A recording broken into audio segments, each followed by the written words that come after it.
नमस्कार दोस्तों, स्वागत है आपका आज के मुख्य समाचारों की वीडियो में। जी हां दोस्तों, यहां पर आपको देखने को मिलेगी सुबह से लेकर शाम तक की सारी के सारी बड़ी खबरें, मुख्य समाचार, ब्रेकिंग न्यूज़ अपडेट के रूप में। तो दोस्तों आपसे रिक्वेस्ट है इस वीडियो को ज़्यादा से ज़्यादा लाइक और शेयर करें। तो दोस्तों जान लेते हैं आज की पहली बड़ी खबर। ममता बनर्जी ने लगाया गंभीर आरोप, कहा नंदीग्राम में हुई बूथ कैप्चरिंग, इसी ने नहीं सुनी तो जाऊंगी कोर्ट। जी हां दोस्तों, पश्चिम बंगाल और असम की 69 सीटों पर गुरुवार को दूसरे फेज के चुनाव के लिए वोटिंग हुई। बंगाल में हिंसा की कुछ घटनाओं और बूथ कैप्चरिंग के आरोपों के बीच 80% से ज्यादा लोगों ने वोट डाले। चुनाव आयोग के मुताबिक शाम 6 बजे तक बंगाल में 80.43% और असम में 74.64% मतदान हुए हैं। बंगाल में पहले फेज में 79.79% और असम में 72.14% वोटिंग हुई थी। इसी बीच पश्चिम बंगाल की मुख्यमंत्री और नंदीग्राम सीट से टीएमसी उम्मीदवार ममता बनर्जी ने भाजपा पर बूथ कैप्चरिंग का आरोप लगाया है। उन्होंने चुनाव आयोग से इसकी शिकायत भी की है। वहीं चुनाव आयोग ने भी देर शाम जारी अपने बयान में ममता बनर्जी के आरोपों को खारिज करते हुए किसी भी गड़बड़ी से इनकार किया है। आयोग ने बताया है कि पश्चिम बंगाल निर्वाचन अधिकारी के माध्यम से देर शाम राज्य की मुख्यमंत्री ने शिकायत भेजी है। स्पेशल ऑब्जर्वर अजय नायक और special police observer Vivek Dubey से शुक्रवार शाम 6 बजे तक रिपोर्ट भेजने के निर्देश दिए गए हैं। नंदीग्राम सीट से ममता बनर्जी का मुकाबला कभी उनके सहयोगी रहे शुभेंदु अधिकारी से है, जो भाजपा के टिकट पर यहां से चुनाव लड़ रहे हैं। इसके बाद दोस्तों जान लेते हैं अगली बड़ी खबर। कोकराझार में गरजे पीएम मोदी, कहा असम की जनता ने कांग्रेस को दिखाया रेड कार्ड। जी हां दोस्तों, प्रधानमंत्री नरेंद्र मोदी ने असम विधानसभा चुनाव को लेकर कोकराझार में जनसभा को संबोधित किया। इस दौरान पीएम नरेंद्र मोदी ने कहा कि असम में पहले चरण की वोटिंग में असम के लोगों ने एनडीए को भरपूर आशीर्वाद दिया है। पहले चरण की वोटिंग में असम ने अब डबल इंजन की सरकार की भव्य विजय पर मोहर लगाई है। जनसभा को संबोधित करते हुए पीएम नरेंद्र मोदी ने कहा कि मैं आपके घर के सदस्य की तरह हूं, इसलिए आपका मुझ पर पूरा अधिकार है। हम मिलकर इस विश्वास को दिनों दिन और मजबूत करेंगे। हम मिलकर इस क्षेत्र का विकास करेंगे। हम मिलकर यहाँ की गौरवशाली परंपरा को आगे बढ़ाएंगे। इसके आगे दोस्तों प्रधानमंत्री नरेंद्र मोदी ने कहा कि कांग्रेस और उसके झूठ को फिर असम ने रेड कार्ड दिखा दिया है और असम के लोगों का शांति और सुरक्षा के लिए विश्वास एनडीए पर है। इसके बाद दोस्तों जान लेते हैं अगली बड़ी खबर। केरल में चुनावी सभा में बोले राहुल गांधी, हमारी पार्टी के पास है आर्थिक संकट दूर करने का समाधान। जी हां दोस्तों, कांग्रेस के पूर्व अध्यक्ष राहुल गांधी ने आरोप लगाया है कि प्रधानमंत्री नरेंद्र मोदी देश के करोड़ों गरीबों को सशक्त बनाने की बजाय कुछ बड़े उद्योगपतियों की मदद कर रहे हैं। केरल विधानसभा चुनाव में अपनी पार्टी के उम्मीदवारों के प्रचार के लिए अपने संसदीय क्षेत्र वायनाड पहुंचे कांग्रेस नेता ने यह भी कहा कि प्रधानमंत्री का मानना है कि अगर आप बड़े कारोबारों में पैसा लगाएंगे तो अर्थव्यवस्था गति पकड़ लेगी, लेकिन होता यह है कि यह सब बड़े कारोबारी पैसा खुद ले लेते हैं। उन्होंने वायनाड के मननथावड़ी और सुल्तान बतेरी इलाके में रोड शो भी किया।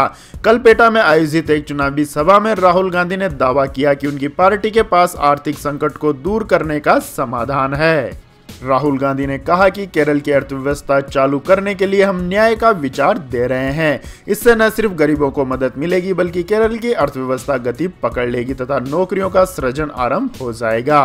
राहुल गांधी ने कहा कि कांग्रेस की सरकार बनने पर न्याय योजना के तहत गरीब लोगों के खाते में प्रति माह 6,000 रुपए डाले जाएंगे। राहुल गांधी ने कहा कि कांग्रेस का मानना है कि अगर आपको अर्थव्यवस्था को गति देना है तो गरीब लोगों, करोड़ों आम लोगों के हाथों में पैसा देना होगा। इसके बाद दोस्तों जान लेते हैं अगली बड़ी खबर। आरएसएस के विरोध में सिखों की सबसे बड़ी कमेटी, प्रस्ताव पास कर कहा माइनॉरिटी की आज़ादी छीनकर बनाया जा रहा है हिंदू राष्ट्र।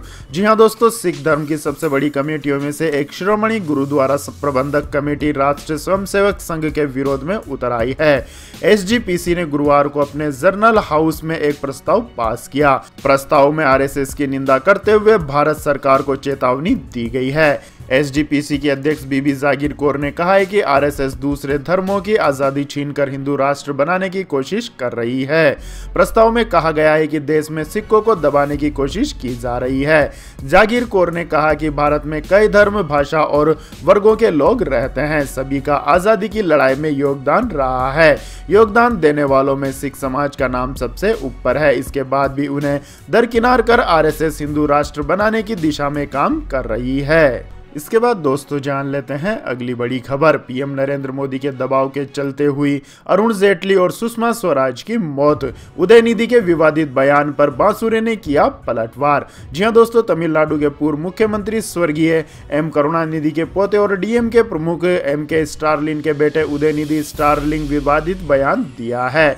उदयनिधि का आरोप है कि प्रधानमंत्री नरेंद्र मोदी के दबाव और प्रताड़ना के चलते केंद्रीय मंत्रियों सुषमा स्वराज एवं अरुण जेटली की मौत हो गई है। उदयनिधि पीएम मोदी के आरोपों का जवाब दे रहे थे। पीएम मोदी का आरोप है कि वह पार्टी के कई वरिष्ठ नेताओं को दरकिनार कर नेता बने हैं। डीएमके नेता ने अपने भाषण में कहा कि लाल कृष्ण आडवाणी, मुरली मनोहर जोशी, वेंकैया नायडू जैसे भाजपा नेता पीएम मोदी के चलते हाशिए पर चले गए।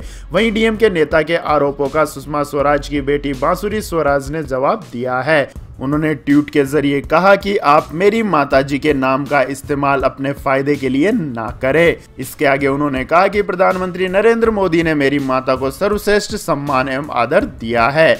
हमारी संकट की घड़ी में प्रधानमंत्री और पार्टी एक मजबूत पत्थर की तरह हमारे साथ खड़ी रही। आपके बयानों ने हमें दुख पहुंचाया है। इसके बाद दोस्तों जान लेते हैं अगली बड़ी खबर। देश में कोरोना से बिगड़ रहे हालात। एक दिन में 72,330 नए केस और 450 से अधिक लोगों की हुई मौत। जी हां दोस्तों, देश में बीते 11 अक्टूबर के बाद गुरुवार को कोरोना संक्रमण के सर्वाधिक 72,330 नए मामले दर्ज किए गए। इस साल पहली बार एक दिन में इतनी बड़ी संख्या में संक्रमण के मामले सामने आए हैं। अब तक कुल मामलों की संख्या 1,22,21,665 हो गई है। आपको बता दें दोस्तों, 11 अक्टूबर 2020 को 24 घंटे के अंतराल में कोरोना संक्रमण के 74,383 मामले दर्ज किए गए थे। स्वास्थ्य मंत्रालय की ओर से गुरुवार सुबह 8 बजे जारी ताजा आंकड़ों के अनुसार 459 और मौतों के साथ अब तक कोरोना की चपेट में आकर 1,62,927 लोग दम तोड़ चुके हैं। आंकड़ों के अनुसार संक्रमण के मामलों में लगातार 22वें दिन वृद्धि दर्ज की जा रही है। इसके चलते सक्रिय मामलों की संख्या बढ़कर 5,84,055 हो गई है। यह कुल संक्रमण का 4.78% है। ठीक होने की दर घटकर 93.89% हो गई है। आपको बता दें दोस्तों, इस साल 12 फरवरी को 1,35,926 सक्रिय मामले थे। यह कुल संक्रमण का 1.25% था और अब तक 1,14,74,683 लोग इस बीमारी से ठीक हो चुके हैं। वहीं इसके साथ मृत्यु दर 1.33% हो गई है। इसके बाद दोस्तों जान लेते हैं अगली खबर। दिल्ली में कोविड-19 का तांडव, अगले आदेश तक सभी सरकारी और प्राइवेट स्कूल को किया बंद। जी हां दोस्तों, देश की राजधानी दिल्ली में सभी सरकारी और प्राइवेट स्कूलों को अगले आदेश तक बंद कर दिया गया है। गुरुवार शाम दिल्ली शिक्षा विभाग ने नया आदेश जारी करते हुए इसका ऐलान किया है। आदेश के अनुसार सिर्फ 9वीं और 12वीं क्लास के बच्चों को कोरोना गाइडलाइन का पालन करते हुए और उनके पेरेंट्स की अनुमति से ही pre board exam, mid term exam, annual exam, board examination, practical exam और प्रोजेक्ट वर्क आदि के गाइडेंस के लिए स्कूल बुलाया जा सकता है। इसके अलावा किसी भी अन्य क्लास के बच्चों को स्कूल आने की अनुमति नहीं होगी। इसके बाद दोस्तों जान लेते हैं अगली बड़ी खबर। गुजरात में लव जिहाद के खिलाफ बिल पास, दोषी को मिल सकती है 10 साल तक की सजा। जी हां दोस्तों, गुजरात विधानसभा ने बृहस्पतिवार को उस विधेयक को पारित कर दिया जिसमें विवाह करके कपटपूर्ण तरीके से या जबरन धर्मांतरण कराने के मामले में 10 साल तक की कैद की सजा का प्रावधान है। विधेयक के माध्यम से 2003 के एक कानून को संशोधित किया गया है जिसमें बलपूर्वक या प्रलोभन देकर धर्मांतरण करने पर सजा का प्रावधान है।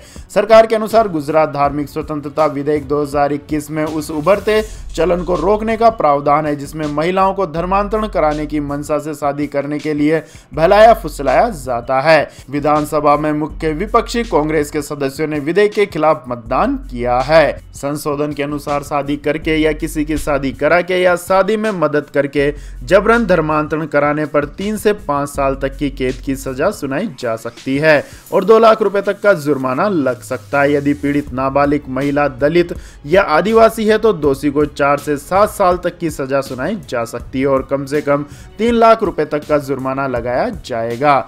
और अगर कोई संगठन कानून का उल्लंघन करता है तो प्रभारी व्यक्ति को न्यूनतम 3 वर्ष और अधिकतम 10 वर्ष तक की कैद की सजा दी जा सकती है। इसके बाद दोस्तों जान लेते हैं अगली बड़ी खबर। लेकिन दोस्तों अगली खबर जानने से पहले आप लोगों से गुजारिश है कि इस वीडियो में दिखाई गई खबरें अगर आपको पसंद आई हो तो इस वीडियो को लाइक करें, शेयर करें और हमारे चैनल को सब्सक्राइब करें। तो दोस्तों जान लेते हैं अगली बड़ी खबर। कोरोना संक्रमित छात्रों को सीबीएसई ने दी राहत, 11 जून तक दे सकेंगे प्रैक्टिकल परीक्षाएं।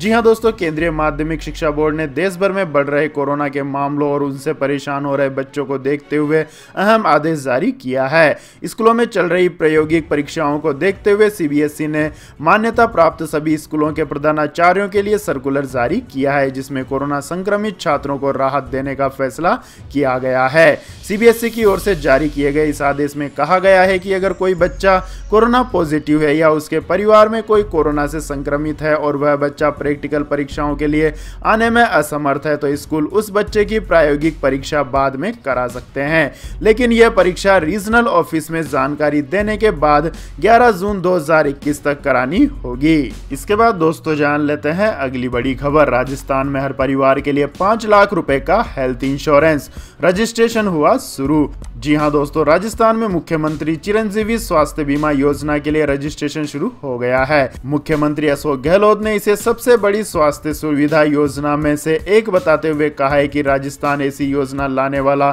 देश का पहला राज्य है। राजस्थान सरकार ने इस साल के बजट में मुख्यमंत्री चिरंजीवी स्वास्थ्य बीमा योजना की घोषणा की थी। अशोक गहलोत ने ट्वीट कर कहा कि राजस्थान सरकार की राज्य में सभी लोगों को कैशलेस उपचार उपलब्ध करवाने की मुख्यमंत्री चिरंजीवी स्वास्थ्य बीमा योजना के लिए रजिस्ट्रेशन बृहस्पतिवार को शुरू हो गया है। यह हमारी सबसे बड़ी हेल्थ केयर योजनाओं में से एक है, जिसका उद्देश्य राजस्थान के सभी निवासियों को चिकित्सा राहत उपलब्ध करवाना है। इसके बाद दोस्तों जान लेते हैं अगली बड़ी खबर। सरकार की कमाई बढ़ी, मार्च में रिकॉर्ड 1.23 लाख करोड़ रहा जीएसटी कलेक्शन। जी हां दोस्तों, मार्च में जीएसटी कलेक्शन बढ़कर 1.23 लाख करोड़ रुपए की रिकॉर्ड ऊंचाई पर पहुंच गया है, जो पिछले साल की समान अवधि के मुकाबले 27% अधिक है। जीएसटी राजस्व पिछले 6 महीनों के दौरान 1 लाख करोड़ रुपए से अधिक रहा है। इस दौरान तेजी से वृद्धि के रुझानों से महामारी के बाद आर्थिक सुधार के स्पष्ट संकेत मिले हैं। वित्त मंत्रालय ने कहा है कि जीएसटी, इनकम टैक्स और सीमा शुल्क, आईटी सिस्टम सहित तमाम स्रोतों से मिलने वाले डाटा का इस्तेमाल करके नकली बिलिंग के खिलाफ गहरी निगरानी की गई है, जिससे टैक्स कलेक्शन में इजाफा हुआ है। आपको बता दें दोस्तों, सकल जीएसटी राजस्व मार्च 2021 में 1,23,902 करोड़ रुपए रहा, जिसमें केंद्रीय जीएसटी के 22,973 करोड़ रुपए, राज्य जीएसटी के 29,329 करोड़ रुपए और एकीकृत जीएसटी के 62,842 करोड़ रुपए और उपकर के 8,757 करोड़ रुपए शामिल हैं। इसके बाद दोस्तों जान लेते हैं अगली बड़ी खबर। ब्राजील ने भारत की स्वदेशी वैक्सीन लेने से किया इनकार, मैन्युफैक्चरिंग मानकों पर उठाए सवाल। जी हां दोस्तों, ब्राजील के स्वास्थ्य नियामक ने हैदराबाद स्थित भारत बायोटेक के कोरोना वैक्सीन के आयात को मंजूरी देने से इनकार कर दिया है। ब्राजील ने यह फैसला जीएमपी नियमों का उल्लंघन करने की वजह से लिया है। ब्राजील सरकार ने पिछले महीने भारतीय दवा निर्माता के टीके की 2 करोड़ डोज खरीदने के लिए एक अनुबंध पर हस्ताक्षर किए थे। भारत बायोटेक ने 8 मार्च को ब्राजील में वैक्सीन के आपातकालीन उपयोग के लिए आवेदन किया था, लेकिन अब ब्राजील सरकार ने एक गजट जारी कर कहा है कि वैक्सीन निर्माण के लिए गुड मैन्युफैक्चरिंग प्रैक्टिस का पालन नहीं किया गया है, जिस कारण कोवैक्सीन को आयात की मंजूरी नहीं दी गई है। इस पर वैक्सीन निर्माता भारत बायोटेक का कहना है कि इस मुद्दे पर ब्राजील के साथ चर्चा जारी है। कंपनी ने कहा है कि जांच के दौरान बताई गई जरूरतों को पूरा किया जाएगा। इसके बाद दोस्तों जान लेते हैं अगली खबर। फ्रांस में तीसरे लॉकडाउन का ऐलान, कोरोना के बढ़ते मामलों के चलते राष्ट्रपति इमैनुअल मैक्रोन ने लिया फैसला। जी हां दोस्तों, कोरोना वायरस के बढ़ते मामलों के बीच फ्रांस के राष्ट्रपति इमैनुअल मैक्रोन ने बुधवार को देश में तीसरे नेशनल लॉकडाउन का ऐलान कर दिया है। राष्ट्रपति के आदेश के मुताबिक फ्रांस में 3 हफ्ते तक स्कूल बंद रहेंगे। वहीं आपको बता दें दोस्तों, फ्रांस में कोरोना की वजह से मरने वालों की संख्या 1 लाख के करीब पहुंच गई है। माना जा रहा है कि वैक्सीन वैक्सीनेशन की धीमी रफ्तार और कोरोना के तेजी से बढ़ते मामलों के चलते राष्ट्रपति इमैनुअल मैक्रों फ्रांस में लॉकडाउन लगाने के लिए मजबूर हुए। राष्ट्र को संबोधित करते हुए फ्रांस के राष्ट्रपति ने कहा कि अगर हमने अभी लॉकडाउन नहीं किया तो हालात कंट्रोल के बाहर चले जाएंगे। इसके बाद दोस्तों जान लेते हैं आज के मौसम अपडेट्स। तो दोस्तों आने वाले 24 घंटों के दौरान पंजाब, हरियाणा, राजस्थान, दिल्ली, उत्तर प्रदेश और उत्तर मध्य प्रदेश के कुछ हिस्सों में 30 से 40 किमी प्रति घंटे की गति के साथ मध्यम से तेज हवाएं चलने का अनुमान है। वहीं कुछ भारी बारिश के साथ हल्की से मध्यम बारिश उत्तर पूर्वी भारत और अंडमान निकोबार द्वीप समूह पर जारी रहने की उम्मीद है। इसके अलावा दोस्तों केरल, जम्मू कश्मीर, गिलगित बल्टिस्तान, मुजफ्फराबाद और लद्दाख के कुछ हिस्सों में हल्की बारिश संभव है। वहीं हीट वेव उड़ीसा, गंगीय पश्चिम बंगाल, तेलंगाना, आंध्र प्रदेश और तमिलनाडु के कुछ हिस्सों में जारी रहेगी। इसके बाद दोस्तों जान लेते हैं गोल्ड सिल्वर प्राइस टुडे। जी हां दोस्तों, सोने और चांदी की कीमतों में आज थोड़ी तेजी देखने को मिली। गुरुवार को राष्ट्रीय राजधानी दिल्ली में सोने की कीमत बाजार खुलने के साथ 727 रुपए बढ़कर 44,917 रुपए प्रति 10 ग्राम हो गई।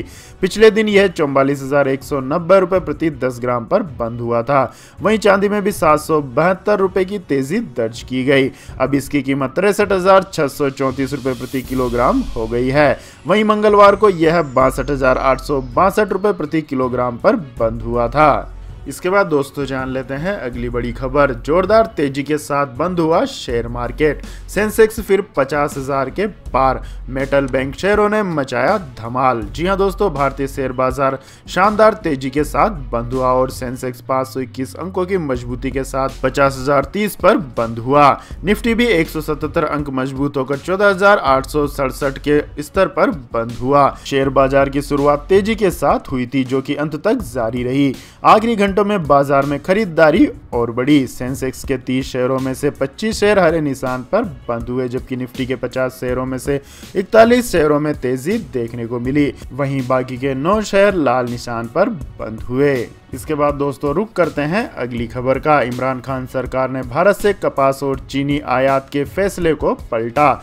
जी हां दोस्तों, पाकिस्तान ने भारत के साथ व्यापार को लेकर एक बड़ा फैसला लिया था जिसे लेकर घरेलू स्तर पर विरोध होने लगा और अब इमरान खान सरकार ने भारत से कपास और चीनी के आयात के फैसले को पलट दिया है। पाकिस्तानी मीडिया रिपोर्ट्स के मुताबिक पाकिस्तान में भारत से कपास और चीन आयात के कैबिनेट आर्थिक समन्वय समिति के फैसले को खारिज कर दिया गया। भारत से कपास मंगाने की कपड़ा उद्योग मांग कर रहा है। वहीं कट्टरपंथी इस बात के लिए इमरान खान सरकार की आलोचना कर रहे थे कि वह कश्मीर में बदलाव हुए बिना ही भारत के सामने झुक गए। इसके बाद दोस्तों जान लेते हैं अगली बड़ी खबर। भूल जाइए कार्ड, अब यूपीआई ऐप के जरिए क्यूआर कोड स्कैन कर एटीएम से निकाल सकेंगे पैसे। जी हां दोस्तों, अब जल्दी आप बिना डेबिट कार्ड के भी एटीएम से पैसे निकाल सकेंगे। दरअसल एटीएम बनाने वाली कंपनी एनसीआर कॉरपोरेशन ने यूपीआई प्लेटफॉर्म पर आधारित पहला interoperable cardless cash withdrawal solution launch किया है। इसके माध्यम से यूपीआई ऐप के जरिए क्यूआर कोड स्कैन करके एटीएम से पैसा निकाला जा सकता है। इस खास सुविधा वाले एटीएम इंस्टॉल करने के लिए सिटी यूनियन बैंक ने एनसीआर कॉरपोरेशन से हाथ मिलाया है। बैंक ने अभी तक 1500 से ज्यादा एटीएम को यह सुविधा के साथ अपग्रेड कर दिया है। तो यह थी दोस्तों आज की सभी महत्वपूर्ण बड़ी खबरें। और दोस्तों बारी आती है आज के माइंड क्विज क्वेश्चन की, जिसका जवाब देकर आप बन सकते हैं एक शानदार उपहार के विजेता। तो दोस्तों आज का सवाल है, राष्ट्रीय स्वयंसेवक संघ के प्रमुख का नाम क्या है? जी हां दोस्तों, अगर आपको इस सवाल का जवाब आता है तो तुरंत कमेंट सेक्शन में लिख दीजिए। इस वीडियो को लाइक कीजिए, शेयर कीजिए और हमारे चैनल को सब्सक्राइब करके बेल आइकन का बटन भी दबा लें। धन्यवाद। जय हिंद, जय भारत, वंदे मातरम।